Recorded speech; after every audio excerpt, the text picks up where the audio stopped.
Chères Pérignanaises, chers Pérignanais, chers amis, dans le cadre de la mise en ligne des sujets évoqués lors des vœux aux habitants, je vous ai présenté dans une première vidéo la prochaine tranche de la réfection du front de mer, ainsi que le déroulement de l'ensemble de cette opération d'envergure, dénommée, vous le savez, Clap au cœur.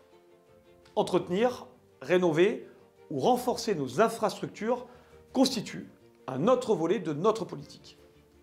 À ce titre, nous avons décidé de déployer plusieurs axes d'investissement.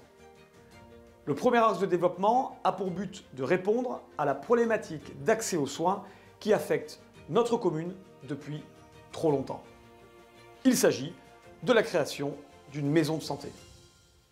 Nous avons ainsi acheté en 2022 un ensemble immobilier en cœur du village, développant 250 m² en plein pied sur un parc arboré de 1800 m² situé à l'arrière du parking BS. Les travaux de réhabilitation vont débuter dans quelques semaines pour une ouverture au 1er juillet 2023. Cet équipement municipal accueillera plusieurs médecins généralistes, mais aussi, dans les mois suivants, des dentistes et à terme, des spécialistes. Ceux-ci seront tous libéraux. Une partie du parc verra ensuite construire une pharmacie par les pharmaciennes de la rue de Béziers qui déménageront courant 2024-2025, en sorte qu'au final, les Pérignanais disposeront enfin d'un lieu central de regroupement des professionnels de santé permettant d'avoir un rendez-vous rapidement et pratique d'accès. Un autre axe de développement a pour but de répondre à la difficulté de logement sur la commune. Pour tous les publics, mais surtout pour nos jeunes qui peinent à trouver un logement à loyer accessible, ainsi que pour nos aînés qui ne disposent pas de structures adaptées à la perte d'autonomie. Nous avons fait le choix, à cet égard, de développer une offre diversifiée qui permet de répondre à tout l'éventail du parcours résidentiel en assurant la mixité sociale et l'accession sociale à la propriété. Ainsi, avons-nous récemment cédé une parcelle en contrebas du village sur laquelle seront construits une soixantaine de logements, dont une quarantaine seront des logements à loyer modéré et une dizaine de villas accessibles en location-accession à la propriété. Il s'agit là d'une première étape. La seconde consistera à optimiser une partie du parc immobilier ancien et délabré de la commune pour que des réhabilitations puissent se faire et des logements dignes puissent y être créés et loués. À ce titre, 11 logements neufs à loyer modéré seront livrés en 2024 dans le cœur du vieux village suite à la démolition d'anciens logements inhabités. C'est l'opération de la Placette.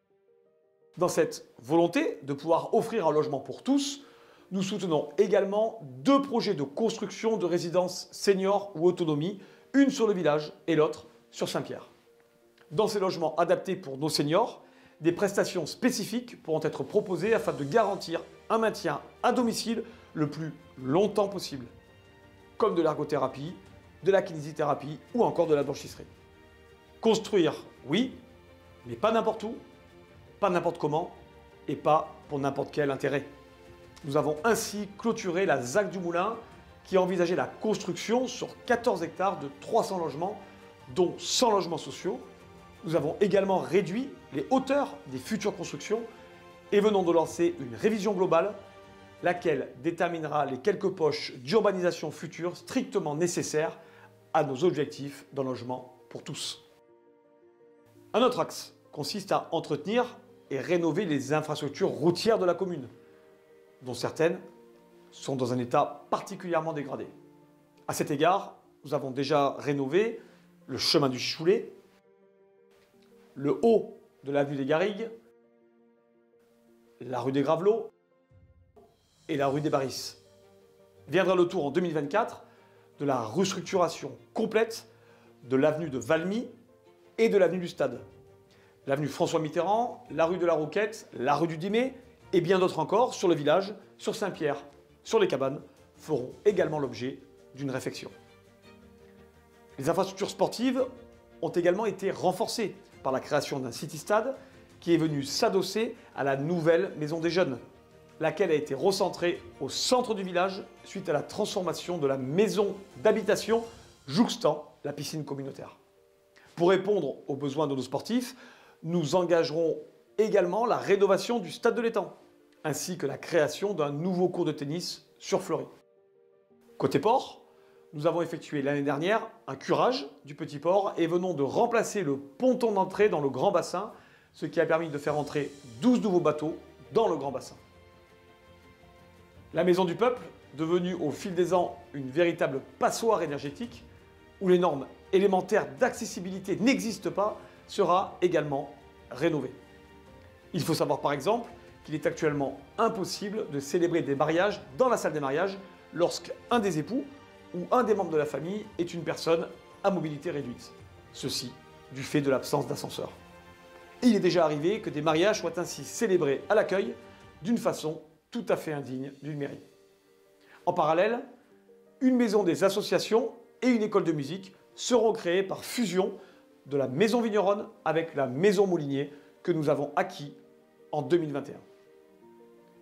Aménager enfin le front de mer, s'engager pour une véritable transition écologique et énergétique, moderniser nos infrastructures, tels sont ainsi les principaux caps que nous suivons, même si d'autres, comme le développement touristique, les nouveaux services à la personne, pourraient ainsi être cités. Tout ceci implique de mobiliser d'importants deniers publics.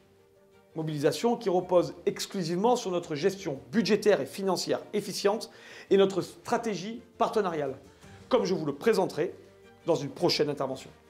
À très bientôt.